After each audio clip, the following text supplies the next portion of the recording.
Hello everyone. তা সকালবেলায় বাবুকে স্নান করে রেডি করে দিচ্ছি। এখন বাবুকে স্কুলে দিতে যাব। দেখো, স্কুলে দেওয়ার জন্য ড্রেস পরিয়ে রেডি করছি। তা ওর একের পর এক বায়না থেকে যাচ্ছে। তারপরে একটু নমপ্রসাদ খেলো, ক্রিম মাখালাম। তারপর বাবুকে বলছি ব্যাগটা গুছিয়েছিস? ও বললো যে হ্যাঁ ব্যাগটা গুছিয়েছি। তারপরে স্কুলের জুতোটা পরে নিতে বললাম। তারপরে আর স্কুলের জুতো পরলো না, দিয়ে আমাকে টানতে টানতে নিয়ে গেল। এই যে হাতটা ধরে দেখো কিভাবে টানছে, টানতে টানতে নিয়ে যাচ্ছে, তাড়াতাড়ি স্কুলে দিয়ে যাও। তারপরে কিছুক্ষণ রাস্তায় গিয়ে আবার বলছে মা ভুলে গেছি। কি ভুলে গেছিস? থালা নিয়ে যেতে ভুলে গেছে, কারণ আজকে বাবুর স্কুলে দেবে বিরিয়ানি।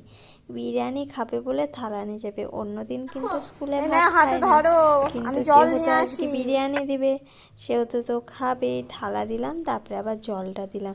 দেখো দৌড়তে দৌড়তে স্কুলে পৌঁছে গেছে। আর ওদিকে পেয়ার লাইন শুরু হয়নি, পেয়ার লাইন হবে।